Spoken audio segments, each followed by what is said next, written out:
Ya, oke. Yang pertama, yaitu kita harus menemukan yang disebut dia dengan masalah penelitiannya.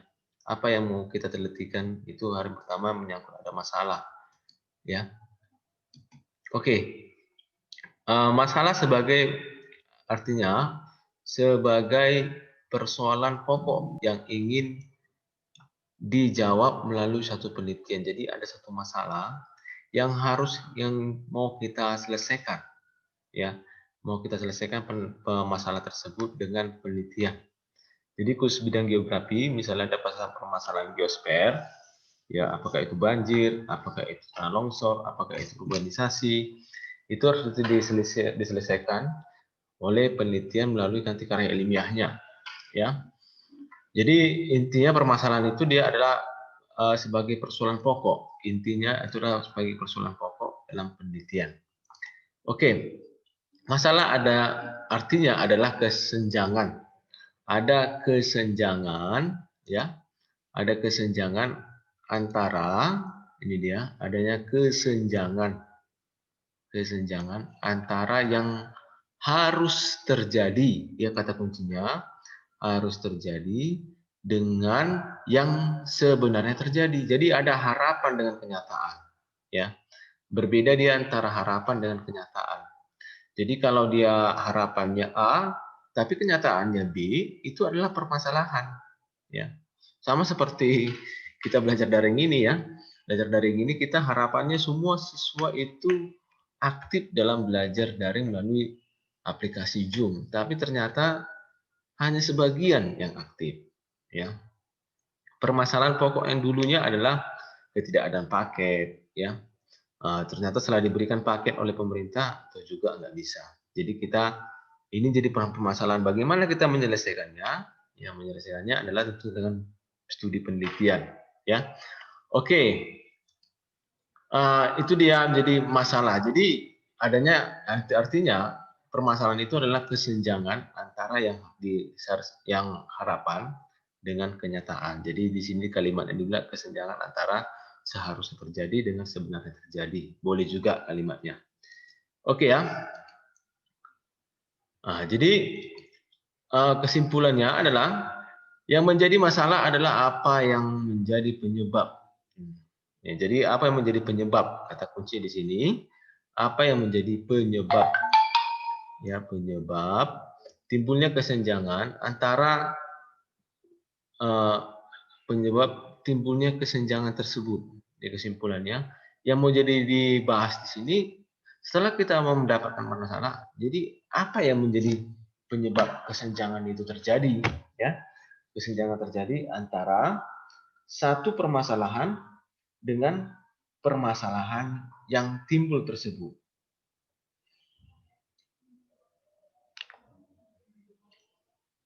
Ya, di sini banyak menjawab, tapi yang bergabung deh ya. Oke ya. Partisipan. Ya, itu dia menjadi penyebab timbulnya kesenjangan antara sebenarnya dengan yang seharusnya. Jadi yang menjadi objek penelitian itu tetap dia permasalahan, tapi kembali lagi ke faktor yang belakangnya, yaitu penyebabnya yang mau dibahas. Oke, ya kita lanjut lagi berikutnya, yaitu yang kedua adalah judul. Ya, setelah kita menemukan penelitian, ya permasalahan penelitian, kita lanjut kepada judul. Judul yang harus kita buat dalam penelitian studi penelitian karya ilmiah kita, itu dia menyangkut apa saja. Ya, judul itu bentuk masalah yang bersifat global sehingga perlu diperinci lagi. Jadi dia ada globalnya. Jadi kesimpulan utamanya dari banyak permasalahan itu yang setelah kita kumpulkan, nanti kita tarik dari menjadi satu judul. Jadi kita rangkum dia dari banyak permasalahan yang mau kita teliti, ya. Jadi kita rangkum kepada satu judul, yaitu ya. Nah, jadi sifatnya itu adalah global. Global itu artinya dia mewakili dari semua permasalahan, itu judul, ya. Sifatnya global, bukan global dunia gitu ya.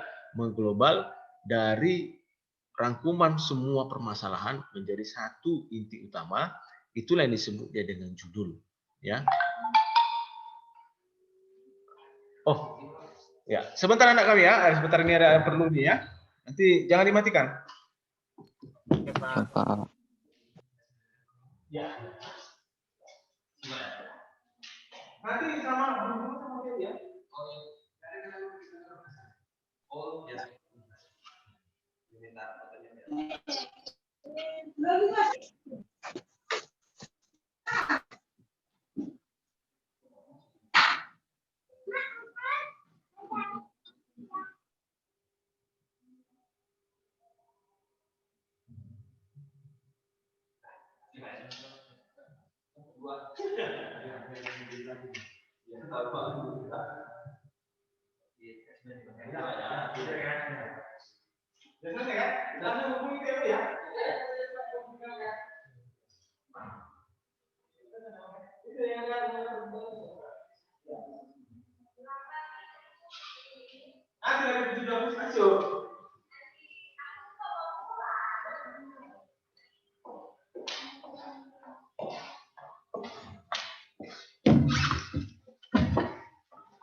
Oke ya, saya terganggu sebentar. Nah, kita lanjut lagi. Ya, ini dia yang oke ya. Ya, si Ganda silakan, si Roni silakan. Sama si apa tadi Desi Joel. Oke ya. Bersifat mengglobal. Oke ya. Ya, kita lanjut lagi.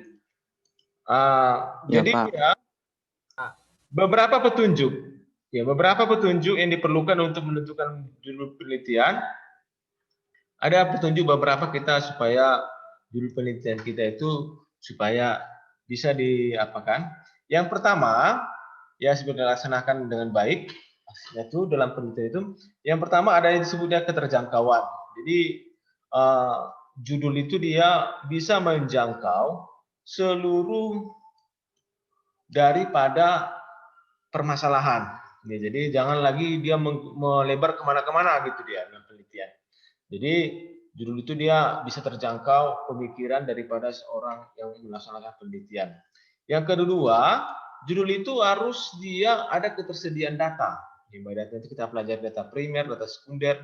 Nanti kita akan untuk memperolehkan data tentang permasalahan itu, kita mengadakan observasi, ya kita mengadakan interview, kita mengadakan wawancara, ya. Jadi ada data yang bisa kita ambil, gitu ya. Nah kemudian yang ketiga, judul itu signifikan judul yang dipilih. Jadi judul itu dia merangkum bahwa judul itu bisa merangkum seluruh dari permasalahan. Jadi sama seperti itu, sama seperti kalau dibilang laki-laki kan, kalau laki-laki identiknya dari kepala itu kan ibarat judul dia laki-laki itu berkumis, rambutnya pendek kan gitu, ya kan? Jadi jenis kelaminnya pasti dia kalau ke bawahnya laki-laki kan gitu. Jadi kalau misalnya ada orang dibilang perempuan, tampilannya dia wajahnya itu macam laki-laki, itu tidak seimbang gitu kan gitu. Jadi itulah dia dalam penempatan judul. Kalau judul itu dia uraian daripada seluruh permasalahan. Jadi ilustrasinya kalau dia ke manusia, kalau dia bilang laki-laki, dia pasti dari wajahnya yang nampak, ya pasti yang pertama wajahnya itu dia ada memiliki kumis, ya kemudian ada jenggot, ya rambutnya pendek. Nah, jadi itu laki-laki. Jadi kalau misalnya ada laki-laki berambut panjang, ya berlistif, ya kan, jadi nggak sesuai dengan judul, dia nggak laki-laki lagi kan gitu. Udah berganti dari jadi judul kan gitu kan. Nah itu dia. Jadi sama seperti perempuan juga demikian, dia itu rambutnya panjang, berlistif kan gitu. Ya pasti jenis kelaminnya perempuan kan gitu. Jadi itulah dia ilustrasinya tentang penempatan judul dalam penelitian. Ya, dalam penelitian geografi juga seperti itu dia. Kalau misalnya dia membahas tentang banjir, jangan judulnya pula terjadinya angin ribut kan gitu. Tapi penelitian di dalamnya itu diuraikan di dalamnya itu adalah tentang banjir, nggak boleh. Kalau misalnya dia analisis banjir, dia menceritakan tentang banjir kan gitu. Ya, misalnya menceritakan tentang air, pasti berhubungan dengan air gitu. Nggak mungkin kita misalnya terjadi banjir, cerita di dalam itu gempa bumi. Nggak, ya. Itu nggak boleh dalam penelitian. Ya pastinya dia dikatakan judul itu dia mengglobal, artinya dia merangkum seluruh daripada permasalahan uraian yang akan diceritakan dalam penelitian itu. Saya pikir bisa anak kami kan? Ya, ya itu dia. Oke, kita lanjut lagi ke topik berikutnya. Ya, saya hapus dulu ya.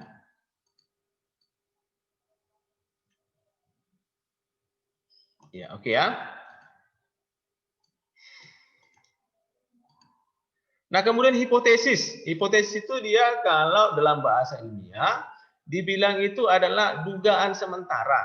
Ya, hipotesis itu dugaan. Dugaan itu kalau misalnya ada permasalahan yang sudah kita temukan misalnya terjadi banjir, tentunya kita banyak menduga-duga. Oh, itu karena terjadinya hujan yang terlalu tinggi, terlalu banyak curah hujannya sehingga air meluap, sungai meluap. Tapi permasalahannya banjir itu kan sudah kenyataan. Seharusnya kenyataan itu tidak terjadi banjir. Walaupun curah hujan tinggi, itu nggak jadi masalah. Ya. Setelah diteliti, dia banyak orang dugaan, kenapa terjadi banjir? Oh, itu karena air. Nah, nanti kan hipotesis ini kan nanti kan kita itu dugaan kita sementara, kan gitu. Dugaan sementara adalah sebagai pegangan sebagai untuk melakukan penelitian bahwa terjadinya banjir karena curah hujan yang tinggi. Ada juga loh tidak terjadi banjir, tidak terjadi hujan, terjadi banjir. Terkadang ya karena meluapnya bocornya bendungan kan gitu kan, banyak faktor gitu dia. Oke. Dugaan sementara ya kalau kita perhatikan di sini kalimatnya. Dugaan sementara terhadap suatu permasalahan yang masih diperlukan diuji kebenarannya. Peneliti akan mengamati suatu gejala, peristiwa ataupun masalah yang terjadi fokus pada penelitiannya. Jadi cara merumuskan itu dia disebut dia dengan hipotesis. Nah, kemudian cara merumuskan hipotesis itu bagaimana? Yang pertama, hipotesis itu harus mendukung judul dan tujuan penelitian. Jadi di sini kalimatnya itu adalah kalau kita perhatikan ya, hipotesis itu dia harus mendukung judul. Ya, jadi kalau kita membuat judul tentang terjadinya banjir ataupun terjadinya tanah longsor, itu dugaan kita itu dugaan sementara itu harus dia mendukung terhadap judul. Ya. Dugaan kita sementara bisa terjadi tanah longsor itu, ya itu karena yang pertama terjadi tanah longsor karena faktor ikatan tanah itu di dalam tanah tidak begitu kuat. Dugaan sementara tanah terjadinya yang disebut dia dengan penebangan liar, ya gitu. Dugaan sementara tanah itu bentuk topografinya reliefnya adalah relief curam. Jadi dugaan-dugaan itu yang harus kita perkuat gitu dia. Nah, kemudian yang ketiga hipotesis itu harus dapat diuji. Ya, harus dapat diuji. Nah, ini nanti dia uji itu banyak nanti dalam penelitian. Ada uji yang disebut dia dengan uji klasik, ya, dan maupun berdasarkan data empiris. Data empiris itu artinya kalau dikatakannya dengan data empiris, ini sama artinya dia dengan data hasil penelitian. Jadi dia ada data hasil penelitian, ya, hasil penelitian dari seorang peneliti geografi. Oke ya, ini. Ya, kita lanjut lagi. Yang ketiga, hipotesis itu bersifat spesifik. Spesifik artinya itu adalah khusus. Jadi ada dia bersifat spesifik ataupun disebut dia dengan khusus. Ya, ada khusus dia data itu hipotesis itu bisa diapakan kebenarannya. Ya, oke. Oke ya. Lalu kita lanjutkan lagi berikutnya. Yaitu dalam penelitian, dalam statistik. Ada statistik itu ilmu matematika ya. Statistik itu ilmu matematika, ilmu grafik. Bagaimana menampilkan grafik berdasarkan data-data matematika. Ada dua jenis hipotesis. Yang pertama disebut dia dengan hipotesis nol, H0 gitu dia. Apa itu hipotesis H0? Hipotesis H0 itu adalah hipotesis menyatakan adanya kesamaan atau tidak adanya perbedaan atau tidak adanya pengaruh terhadap dua variabel. Jadi misalnya terjadi hipotesisnya misalnya pengaruh curah hujan terhadap yaitu banjir di misalnya kita buat Jakarta gitu kan. Dugaan sementara kita untuk menyusun hipotesisnya pertama itu kalau dia H0 itu menyatakan tidak adanya pengaruh curah hujan, tidak adanya hubungan, ya, tidak ada pengaruhnya. Hipotesis pertama kita H0 itu tidak ada pengaruhnya antara curah hujan dengan terjadi banjir. Jadi HA-nya nanti dia adanya pengaruh curah hujan dengan terjadinya banjir. Jadi ada dua variabelnya. Variabel yang pertama adalah curah hujan, variabel yang kedua adalah banjir, gitu ya. Nah, jadi mau kita teliti dalam penelitian geografi, kita kalau menyusun karya ilmiahnya, yaitu hipotesis yang kita pegang adalah adanya pengaruh terhadap curah hujan terhadap terjadinya banjir, kan gitu. Nah, nanti data-data empirisnya apa yang mau kita siapkan? Data empirisnya yang mau kita ambil adalah berapa banyak tingkatan curah hujan. Ya, curah hujan misalnya 100 mm, baru berapa tinggi air yang naik, kan gitu. Jadi kalau misalnya 100 mm air hujannya pada hari itu, maka air sungai itu naik sekitarnya 0,1 meter, 1 meter gitu kan, atau 0,5 meter. Lalu semakin tinggi curah hujan, 200 makin naik air hujan. 300 sampai 1000 gitu naik. Berarti dia ada pengaruhnya. Semakin tinggi curah hujan, maka tingkat air sungai yang meluap itu semakin tinggi. Nah, jadi berarti dia ada hubungan bahwa curah hujan itu terhadap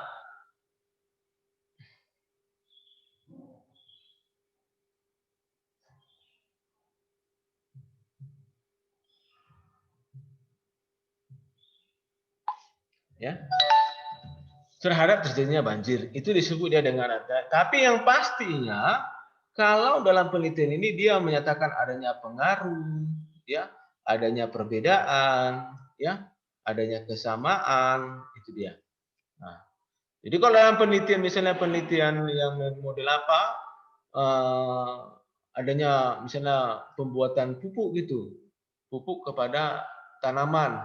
Nah, kalau misalnya tanaman dikasih pupuk KCL, tanaman sejenis dengan misalnya ada tanaman sayur gitu dalam dua lahan yang berbeda, ya, satu dikasih KCL, satu dikasih pupuk NPK gitu misalnya. Apakah perbedaannya? Ya, adanya perbedaan bahwa tanaman misalnya jagung dikasih pupuk KCL itu hasilnya sekian. Kalau dikasih pupuk NPK hasilnya sekian, satu jenis tanaman itu. Nah, jadi kalau penyusunan hipotesis itu adanya perbedaan gitu dia. Ya, ada dugaan-dugaan kita ada perbedaan. Nah, kemudian hipotesis alternatif. Alternatif itu pilihan lain gitu ya. Pilihan lain apa itu hipotesis alternatif? Yaitu hipotesis yang adalah hipotesis yang menyatakan adanya ketidaksamaan, ya, adanya perbedaan, adanya pengaruh antara dua variabel dengan variabel yang dipersoalkan, ya. Jadi itu dia ada perbedaan. Jadi dia saya bilang tadi hipotesis H0 itu dia menunjukkan adanya ketidaksamaan. Kalau dia hipotesis A itu menyatakan dia bisa ada persamaan atau ketidaksamaan, ya. Oke, itulah dia untuk dugaan kita. Itu dalam penelitian lanjutan. Jadi kalau kita nanti dia di kelas ini, ya kita tidak begitu seperti membuat skripsi, ya ataupun membuat karya ilmiah. Yang penting kita memahami langkah-langkahnya. Jadi ini persiapan. Kalau kita melanjut ke perkuliahan tentang materi daripada penelitian geografi ini adalah persiapan buat kalian untuk mengetahui tentang penyusunan langkah-langkah penelitian geografi. Oke ya. Ya, kita lanjut lagi. Karena saya ya. Oke, selanjutnya populasi dan sampel. Ya, populasi dan sampel ini dia dalam pengambilan data ya. Penentuan untuk pengambilan data itu bisa diambil melalui populasi dan sampel. Jadi dia kenapa tujuannya supaya kita mendapatkan jawaban yang benar, supaya kita bisa menjawab keakuratan daripada jawaban dan bagaimana kita supaya mendapat kebenaran dari permasalahan. Oke, populasi itu apa? Populasi itu adalah himpunan individu atau objek yang banyaknya terbatas, saya garis bawah ya, atau tidak terbatas. Maksudnya ini apa? Kalau dikatakan dia himpunan terbatas, ya, himpunan individu yang dapat diketahui atau diukur dengan jelas jumlah maupun batasannya. Jadi populasi itu misalnya tingkat partisipasi belajar SMA Negeri 1 anak siswa didik SMA 1 Aji Batas dalam pembelajaran daring gitu ya. Nah, itu bisa dibuat misalnya siswa kita berjumlah 147 ya. Dari 147 ini nanti dibuat batasan yang nggak mungkin nanti dibuat wawancara 147 ya. Kalau dia 147 makan waktu yang banyak. Jadi dibuat nanti dia kelompok-kelompoknya yang bisa mewakili, untuk diambil wawancara ataupun sampel. Jadi misalnya tiap kelas diambil 5. Jadi 5 kali 6 itu ada 30 orang. Jadi dianggap 30 orang itu mewakili daripada 147. Nah, begitu dia. Itu nanti kita pelajari nanti dia tingkatan-tingkatan daripada populasi ya. Nah, itulah contohnya saya buat daripada populasi dan sampel. Ya, nah populasi ya. Jadi kehimpunan individu, nah, kemudian tidak terpasti katakan himpunan individu yang sulit diketahui walaupun batas wilayahnya diketahui. Jadi ada nanti dia kalau kita meneliti tentang tentang misalnya partisipasi masyarakat ataupun persepsi masyarakat terhadap misalnya undang-undang cipta kerja sekarang itu kalau misalnya kita ambil sampel wilayahnya adalah wilayah Jibata, ya kita kan nggak tahu. Ya bisa aja kita buat sistem snowball ataupun siapa yang kita jumpai kita tanya gitu tanpa kita lihat stratifikasinya, tingkatan-tingkatannya, apakah tingkatan pendidikan SD atau SMA. Yang pasti kita mengambil masalahnya itu adalah persepsi. Persepsi itu gambaran atau pendapat masing-masing masyarakat gitu ya. Oke. Sampel itu apa? Ya, sampel itu adalah sebagian dari objek atau individu yang dapat mewakili seluruh suatu populasi. Seperti bilang tadi itu dia. Kalau dia populasi misalnya satu sekolah ini siswa 147 itu populasi. Nanti kalau mau diambil sampelnya, misalnya 5 per kelas, itu adalah mewakili, itu disebut dia dengan sampel. Ya, itu mewakili disebut dengan sampel. Jadi adik kami yang pasti dia eratnya hubungannya antara populasi dengan sampel itu boleh penentu dalam penelitian geografi maupun bersifat sosial itu boleh saja dipakai semuanya. Misalnya 147 itu dianggap dia seperti metode sensus itu boleh. Tapi boleh juga nanti dia dibuat diambil beberapa orang. Tapi yang menjadi rumit keakuratannya adalah bagaimana kita mendapatkan keakuratan. Apakah betul-betul sampel ini bisa mewakili seluruh pendapat yang ada dari 147? Nah, itu ada teknik-tekniknya ya. Apakah nanti dia berdasarkan jenis kelamin? Kalau berdasarkan jenis kelamin dari 147 misalnya semua siswa kita laki-laki di sini hanya 60-40 di sini banyakan. Lebih banyak perempuan daripada laki-laki. Ya, jadi bisa saja nanti dibuat berdasarkan jenis kelamin sampai demikian. Berdasarkan misalnya umur. Nah, itu juga menjadi pertimbangan. Nah, kemudian berdasarkan tingkat intelijensi siswa. Ya, tingkat prestasi. Boleh saja diambil misalnya 10 besar tiap kelas gitu dia. Jadi ini dianggap bisa mewakili daripada seluruh populasi. Jadi penentuan sampel itulah yang paling rumit dalam penelitian, ya. Oke. Selanjutnya metode sampel itu nanti dia ya. Metode sampel itu dia untuk pengambilan sampel itu dia ada 2 macam jenis. Yang pertama, ada disebut dia dengan probability sampling, yaitu cara mengambil sampel dengan memberikan kesempatan yang sama bagi setiap unsur populasi ataupun untuk dipilih. Jadi dia ada penentuan sampel. Jadi penentuan sampel itu dia ada 2 macam. Yang pertama dia probability sampling, yang kedua yaitu non probability sampling ya. Jadi yang pasti dia ada 2 penentuan sampel, probability sampling, non probability sampling. Kalau dia dikatakan non probability sampling, apa itu non probability sampling? Yaitu sampel yang cara mengambil sampel tidak memberi kemungkinan kesempatan pada setiap unsur populasi atau yang dipilih karena tidak dikenal jumlah populasi sebenarnya. Ya, nanti ini kebanyakan kalau non probability sampling ini banyak nanti digunakan untuk penelitian yang bersifat kualitatif. Kemarin sudah saya bilang apa itu penelitian kualitatif, apa itu penelitian kuantitatif. Kalau dia nanti kebanyakan yang kuantitatif itu kebanyakan probability sampling dia. Dia nanti di karantina nanti sampel-sampelnya. Ya, tidak semua orang diberi kesempatan. Kalau ini diberi kesempatan dia. Ya, tidak diberi kesempatan nanti. Jadi kalau karena penelitian daripada kualitatif itu tidak menekan kepada data, ya data angka-angka. Ya, kalau dia penelitian daripada kuantitatif membutuhkan data angka-angka yang akurat, ya. Tapi apakah dipersalahkan penelitian kuantitatif? Ya, waktu kita tinggal 10 menit lagi ya. Ya, nanti habis ini anak kami nanti saya buat link link gamenya. Nanti kita bermain game semua ya. Ya, Pak. Ya, nanti bermain game, nanti menemukan kata-kata dalam penelitian geografi ya. Ini dari diperingatkan kita. Oke, ya kita lanjut lagi berikutnya. Oke ya, topik kita sudah berakhir. Jadi anak kami, saya harap nanti saya berikan linknya, semua berpartisipasi. Ya, jadi di sini dia ada sekitar 1, 2, 3, 4, 5, 6, 7, 8, 9 orang yang hadir. Ya, kalau 10 saya sendiri ya. Jadi saya harapkan semuanya berpartisipasi. Besok kita masuk lagi. Masuk untuk yang sambil kita bermain kuis ya. Satu les kita besok kan, nanti saya kasih link, kita bermain kuis. Oke ya? Oke? Ya, Pak. Ada pertanyaan? Iya, Pak. Ada pertanyaan?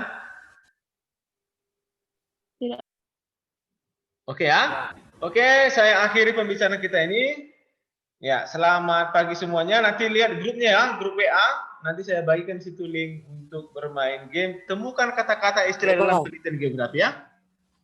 Oke? Oke ya. Iya, Pak. Ya.